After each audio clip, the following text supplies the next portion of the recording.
You ain't getting my voice, Pally. Now blow. As you say, King Bob Wire. This review has been made possible by Norbert thanks to his awesome support on Ko-fi. If you wanna be cool like him, please head over to my commission page to learn more details on how you can order your own request for a single cartoon episode for me to review. Wow, we're back in the kingdom of Under so soon? Yes, unless you count my cartoon Monsoon reviews, which were on rejected pilots from a largely unsuccessful animation showcase, this marks the first time in my review request collection where I'm talking about a second episode of a single cartoon. This time, I'm back to reviewing King. If you want a general idea of what this obscure Canadian cartoon is like, I not only recommend you watch Norbert's own look back on the series, but also to watch my fairly recent review of the episode The Accordion of Doom, which I will be referencing a number of times throughout this video. In fact, pause this video right now to check it out in case you haven't, then come back here. Great, welcome back. And yes, they are still Aaron Pelswick on Adult Swim Canada, even to this very day. Okay, this has become a recurrent in-joke around here, hasn't it? Now for this sophomore review of King, the episode I'll be focusing on happens to be the one that earned the show its only award win, Stolen Voices. Whereas Accordion of Doom was the season 1 finale, this one is the second season finale. Or is it? Apparently, King has a similar season number discrepancy issue to what I talked about in Chapter 2 of The Truth About Grim and Evil, where some sources say the show had an even number of seasons, 2 with 26 episodes each, while others say it had 3 seasons with 26 episodes for the first, and 13 for both the second and third seasons. But that's a rather irrelevant bit of trivia that shouldn't take up much time in this review to examine further, as it doesn't change the fact that Stolen Voices is the 13th episode of Season 2 either way. Alright, let's get straight into the episode itself and see just how worthy was it to win a Gemini Award for Best Original Music Score for an animated program or series. Similar to The Accordion of Doom, Stolen Voices is another episode in which the show's main antagonist, Bob Wire, briefly succeeds in taking away the position of ruling the Kingdom of Under from our main protagonist, King Russell the Right. How does he do it this time? Well, as we open on a depressed Bob singing the blues, his headsmen, the Frags, decide to take him to a seedy creature in the shady downtown parts of Under, a swindler named Sornhop. Yeah, remember this pointy guy I showed the model seat of in my previous King review? That was Sornhop the whole time, and I never realized it back when I was gathering Phil Postmud's character designs for the show, which Phil understandably said was his personal favorite to work on. So what's the deal with this Sornhop fellow?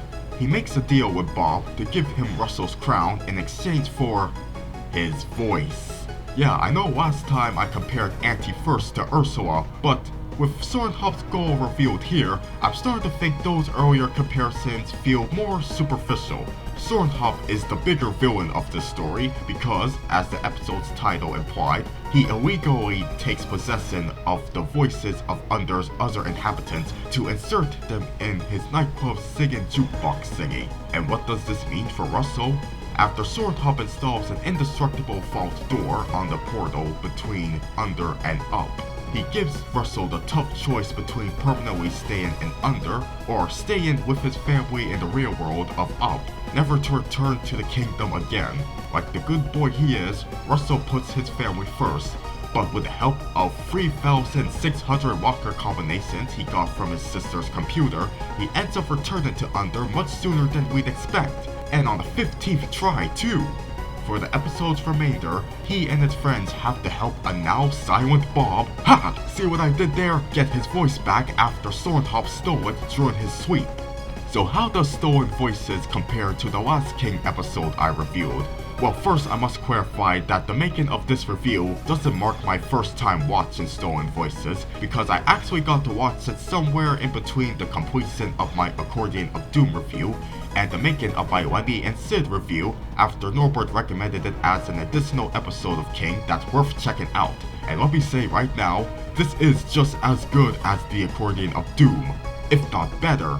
While Bob Wire's brief reign as the King of Under was depicted on a lower level compared to last time, both figuratively and literally, it was interesting to see a slightly more humble portrayal of his character. As much as Bob wants to rule under, he appears to care about his voice even more. It couldn't be more evident than when the voiceless Bob begs Russell to help him get his refund from Sornhop, even giving Russell his crown back despite the deal technically still being active.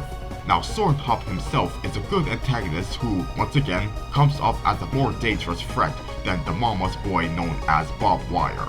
In addition to his overall role in this deal with the devil type story, his sharp design and voice both fit his seedy personality. Obviously, his name derives from the fact that he's made out of pointy thorns, which was definitely clever on a character design standpoint, and to me, he sounds a bit like Phil Hartman or Jack Nicholson.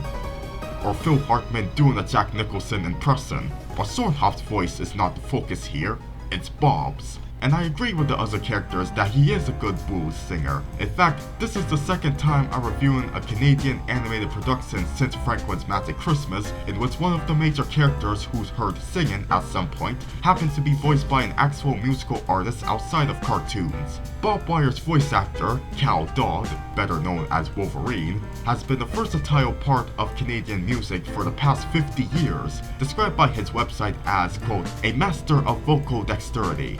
And while I was browsing said website, my mind felt like it was blown when I realized he played a part in the theme songs to Goosebumps, Busy Town Mysteries, and Birds. Yes, that means Cal was the one who gave us an amusing cover of Surfing Bird over a decade before Peter Griffin's.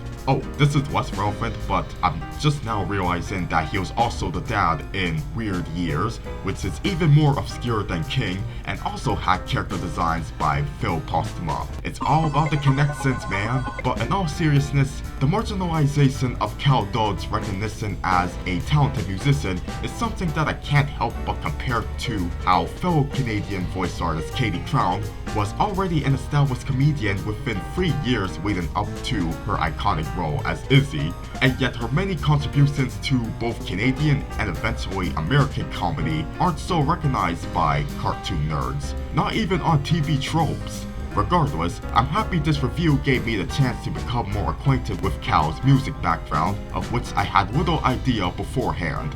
Now let's move on because there are several other things that make Stolen Voices such a great episode of King. Honestly, I'd argue that this has slightly more serious finale vibes in its story than the Accordion of Doom, largely because of the scene with Russell having to make his tough decision, leading his friends to break into tears as he seemingly leaves under forever. Once again, Bob may not have been towering over the kingdom after his dream to be king was granted, but the marginally more serious nature of Sornhop compensates for Bob's shorter reign as the ruler, given that it was him who installed the difficult vault door. But let's talk a bit more about that vault door. Well, a key thing to know about it is that the material is made up of these microscopic creatures, as observed by Vernon. The door is a source of a few of the episode's best jokes. Firstly, I love how nonchalant Vernon is about the impossibility of getting that door opened easily. As I don't know the combination, it may take several decades. Well, screw you, Vernon, cause several scenes later, Russell proved to be more smarter than you by figuring out the combination code within 15 out of 3,600 tries. Of course, none of us really expected Russell to be permanently exiled from his kingdom, but it's still amusing how this problem solving was expedited out of luck. And may I remind you who was responsible for inspiring Russell's solution? Yes, his older sister, Lou, who's much more likable here than when she got up on the wrong side of the bed last time. But even then...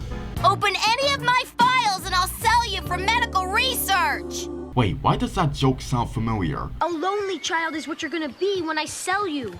Oh yeah. Well, the Arthur one is the stronger roast because we, the audience, are left to interpret what he'd be selling DW for. Also, what files are you referring to exactly, Will? Maybe that's up for us viewers to make our guesses on too. Whatever. Let me know in the comments what you think Will's files really are. Moving on, it wouldn't be a section on funny moments in a King episode if I didn't mention Russell's talking dog Gus. For starters, when Russell and friends are returning to the castle and talking about pizza, Gus mentions that he isn't too kind to pineapples as a topping. Good, bring on the anti-pineapple pizza activism. A more plot-relevant joke from Gus occurs when Russell comes up with a solution to get Bob's voice back. So, in order to eradicate the quiet status of Swordhop's musical cafe, our heroes decide to make Bob's talent more mainstream by creating a music video out of his song to win more fans across the kingdom. In 2 instances, during and after this plan's development, Gus provides some topical commentary pointing out how a lot of popular musicians tend to bare their midriffs. That is so true. We're still in the 2000s with this series, back when the likes of Britney and Christina were at their popularity heights. Midriffs were an inescapable fashion choice, not just in music, but in cartoons too. In fact, there's a relatively popular French-Canadian comic weirdly titled The Belly Buttons that served as an egregious example of such a trend, and it came out the same year this episode was produced, 2004. Speaking of looks, is it me, or does the animation in these later episodes feel like it has gotten a subtle bump in quality compared to season 1? The characters' posing and movements seem looser, and their models appear as if they were given a slight increase in appeal, and I'm loving it.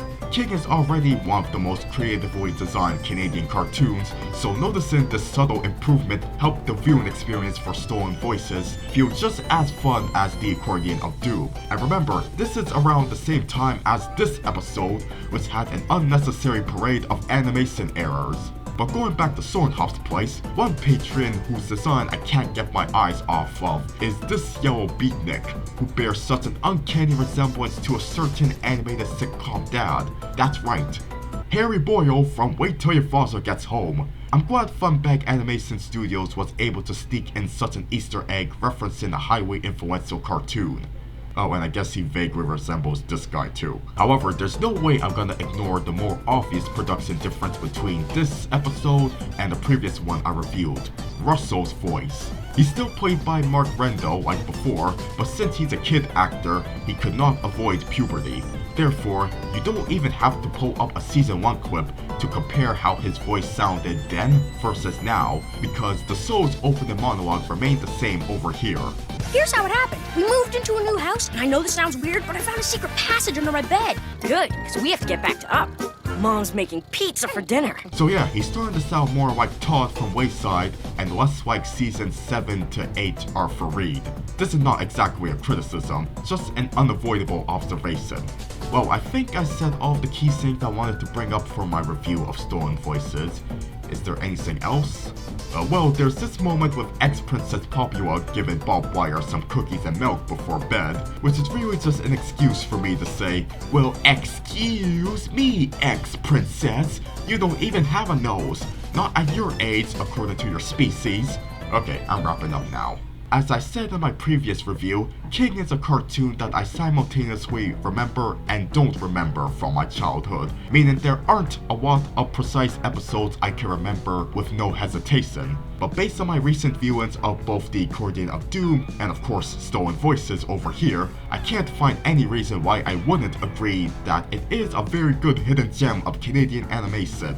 With Stolen Voices specifically, it was not only an engaging story warning us not to deal with shady pricks like Swordhop, but it was also a satisfying opportunity to learn more about the unsung, no pun intended, musical background of Bob Wire's voice actor, Dodd. It wouldn't be surprising if the team behind King made this episode precisely because they were aware of his singing. Overall, Stolen Voices deserved the Gemini Award win for its music, and I'm glad I took your word on how great it is, Norbert. Thanks again for commissioning this review. Back-to-back music-themed reviews over here, isn't that a treat? Oh, and congrats on your road to 1,000 subscribers, buddy. To everyone else watching, the links to this full episode, as well as Norbert's own review of King, are in the description below. Also, please continue letting me know how much of you actually remember this obscure series existed. And as always, don't forget to like, subscribe, hit the bell, and leave a music note emoji in the comments to confirm that you watched this video until the very end. Thanks for watching, take care, and let me know when Bob Wire hits the Billboard Hot 100.